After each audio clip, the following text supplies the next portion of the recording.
had some questions I saw, or I said Ari saw, and we wanted to address about this hurricane coming up, and firearms and hurricanes and how to take care of them, all sorts.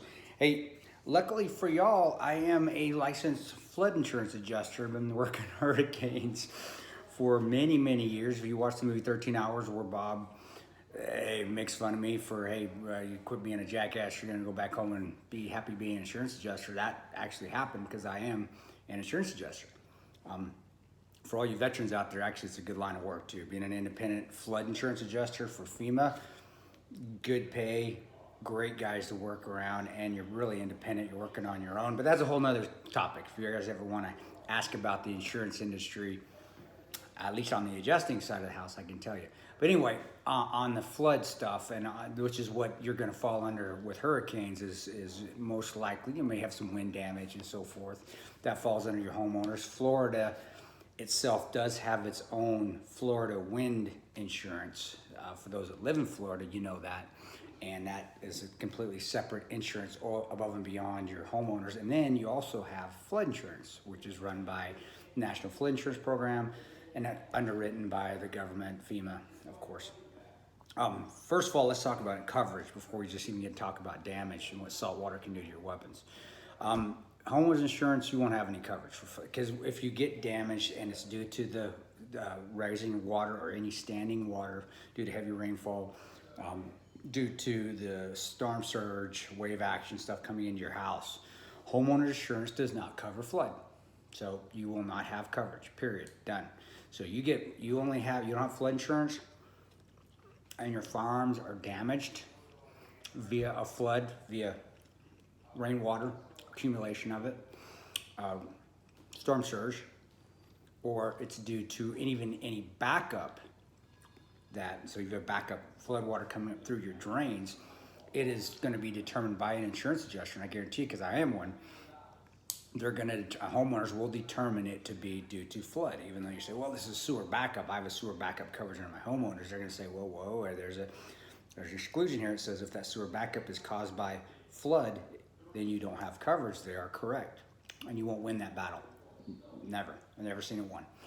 So I would say, and it's probably too late now, but in the future, if you have firearms, I would say get some flood insurance. Now that being said, flood insurance only covers a certain amount for firearms. They don't cover a ton. I think the most you're going to cover on the flood is, I could be wrong, guys. I know it's been a while. I have to get my flood insurance policy out, but I want to say it's not any more than $5,000. I don't even think it's that much, but at least it's something. So your best bet is to get them out of there or get them to upper floors. All right. If you're on the beach and there's a possibility of a house because of storm surges, I've seen storm surges come in, take a house out, and it's gone. All you see is the piers. I've even seen them come where they've taken one floor of a house up and the second floor dropped down on the beach, and that first floor is out in the first elevated floor is out in the ocean somewhere. It's really weird. It's honestly pretty cool. It's almost like honestly, it looks like a war zone sometimes when those hurricanes, especially the big ones, come in. That being said, if you're going to do anything, raise those things up. Get your firearms, especially if you're not on the beach, get those firearms up to an elevated floor. So the only possibility of damage will be due to wind-driven rain, which is due to the high velocity winds that come in, and then they may open up an opening in your home, and then the wind comes in that way. That would be covered under your Florida wind or your homeowner's insurance. All right, because that isn't flood, because there's an opening up top. And flood adjusters, when we come and look at places, we do look for that, because then it's not going to be covered due to flood. We look for the stuff rising water coming up. Anything coming from above down, that is homeowners and wind insurance coverage. But that being said, you'd rather have your farms touched by clean rainwater, cleanish, than salt water or brackish water. Once the salt water or the brackish water gets on your farms, unless you get to them that day, they're toast. They're going to rust badly, very quick. They're going to corrode, and it's going to be hard to fight, especially on the parts that you can't see, like the inside of the barrels, the rifling and so forth. So your best protection is to just is to get them out of there and get them somewhere safe, away, especially from any chances of them being affected by storm surges or any sort of brackish water, rising water through ravines, through canals, through channels, or just right off the ocean, whether it be the Atlantic or the Gulf. All right. If you have the possibility of getting them in some place that's watertight, definitely do. You don't want, obviously, you don't want them to get touched by water, especially salt or brackish water. And that's your best bet. I mean, you can put all the coats of oil on them, you can lube them up, you can do all that all you want, but if they get touched by water, especially salt water, you're gonna have a hard time recovering those things. And I said, on the insurance side of the house, there are riders in there in your homeowners and your Florida policy that give you some special limits that rise your limits on coverage, but again, they don't cover flood. So if it's due to a flood, it makes no difference how much insurance you have on your firearms via homeowners or Florida wind or Texas wind. Also, they have a big wind insurance program. It makes no difference. They're not going to get covered. And you can fight that tooth and nail, you will lose. It's just going to happen. Florida, check your flood insurance. At least you have some coverage if they are due to flood. But that being said, you don't want them affected by flood, because you're not going to have limited coverage, if any coverage at all, if you're even carrying flood insurance. So, again, let's reiterate. Let's backtrack here. Get them in places that they're going to be most protected from any sort of humidity, any sort of moisture, especially salt or brackish water. How many times I've walked into a place when I was doing independent flood insurance adjusting and seen somebody's guns damaged, or they've been sitting in, and even just for the 6 to 12 hours where they might have been sitting in brackish water, they're toast. They are completely rusted. It looked like they've been sitting outside for 3-4 years, and you can't recover that. They're not going to be fixable, and if they are, they're going to be very suspect. I wouldn't use that gun. I mean, because you don't know what's going to happen. The mechanisms themselves are going to rust out, and they're going to continue to corrode because metal is porous, and it will get that salt and that brackish water in there, and it will destroy them. So your guns are gone. I'd say, but they are.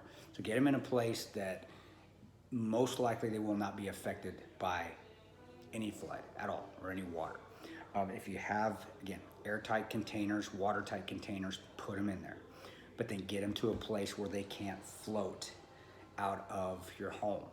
You put them in the garage, they're safe, right? Then we have a massive storm surge, or you have 12 to 15 inches of flood water. It comes in, it floods those low-lying areas. That water comes in, and I've seen it, guys, knocks out that bottom panel of your garage, and guess what floats out? Doesn't matter how heavy it is, because it's in that airtight, watertight container. That's what floats out, that watertight container, and you find it half mile down the road, or you find it in your neighbor's yard, and most likely the tops come off, and if you're lucky, their guns are still even in there, and if they are, they're full of water. Again, they're done. So you got to get them in a spot where they are not going to float, prevent flotation out of your place, also so they're not affected by the water itself, and also so they are watertight from just the humidity.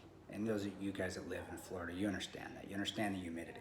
We'll multiply that times 100 during a hurricane. And y'all that have lived there, you should know that. If you can get them out of there, like get them to another spot completely safe from the hurricane itself. Like if you're evacuating out, taking the hurricane routes out, take them with you. I mean, hotels, they're not gonna, I know you're not supposed to have guns at hotels, but that's just how it goes. You gotta save them, right? And you're not gonna be doing anything bad with them. Get them out of there. Don't leave them in your cars. You're just asking for trouble. And for those of y'all know this, if you've evac before on some of these evac routes, they're full of every good person and riffraff out there, and crime goes up, carjackings go up, break-ins of your vehicles go up.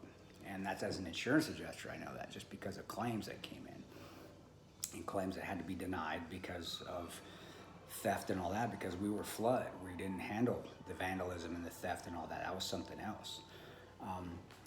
If you do want to get insurance, and it's a very, very, very expensive, but for those of you that maybe can't afford it or have just, hundreds of thousands of dollars worth of guns, go to look under some American bankers, look at them, look at Lloyd's of London. They do special writings for flood. It is very expensive, but if you have 6 figures worth of guns, it's way worth it. Your ammunition, same thing. Keep it in a place that is watertight, airtight, prevented, and is gonna prevent flotation out of your building. So don't keep them in your garage. Don't do that unless you're gonna lose them. Possibility you lose them during a hurricane or flood, it goes up exponentially. Because 9 times out of 10, that thing is on ground level. If your house is raised, 10 times out of 10. Also, the garage doors, because they're paneled, storm surge, they can't handle the storm surge like a flat-faced front door can, because it's one piece. So those 4 panels want to pop off because of the hinges. That's the weakest point. And that storm surge, doesn't matter if it's hitting it hard or not, there's still pressure. And once that pressure comes in and then it starts to come out because the water's starting to recede, you get hydrostatic pressure, and that pushes on that panel door. Gone, and there goes all your stuff. All right, well, I'm not beating a dead horse here, but that's pretty much the extent of it. Hurricanes do mean things, and saltwater does awful, awful things to farms. You just got to get it in a place that you can best figure out that it's not going to be affected at all, not going to be touched at all. And don't count on your insurance covering it.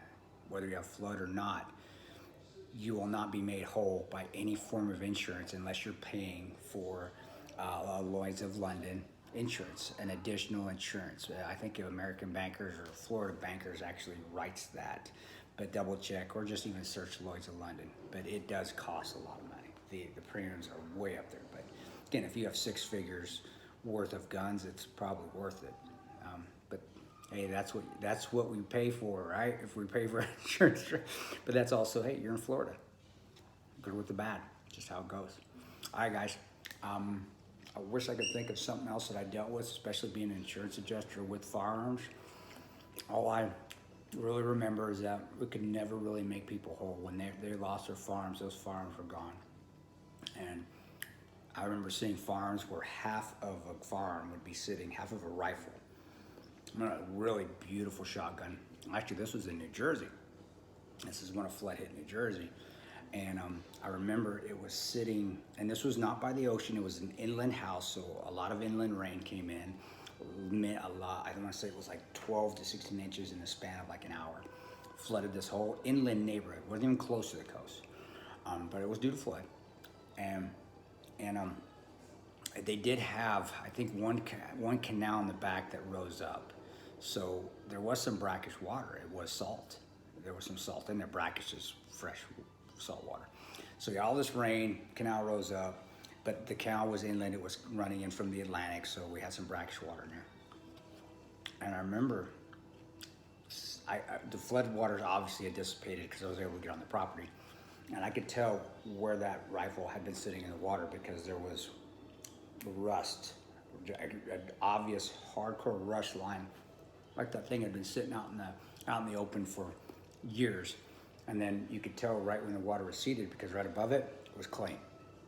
You had this clean rifle on the barrel, and then right where the water line was, because as flood adjusters, that's what we look for. We got to look for water lines to establish flooding. Right there, I saw that flood line, plain as day. And that was in New Jersey. And that was not even the salt water that you guys have down in the Gulf and on the Atlantic side there in Florida. And the humidity doesn't get to that level either that you guys have every day. So airtight, watertight, get them to places that they cannot be touched by water. Don't count on your insurance taking care of you. It's not going to happen. Ammunition, the same thing. If you do have all your paperwork and receipts, keep them all. Make sure you have all your paperwork.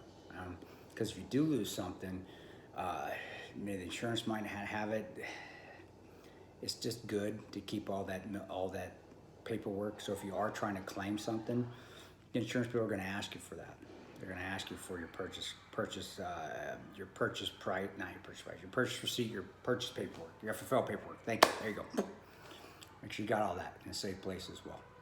All right, guys. God bless you. I talked long enough. Take care of yourself, and we'll get some more hip pocket training stuff coming up. All right, bye.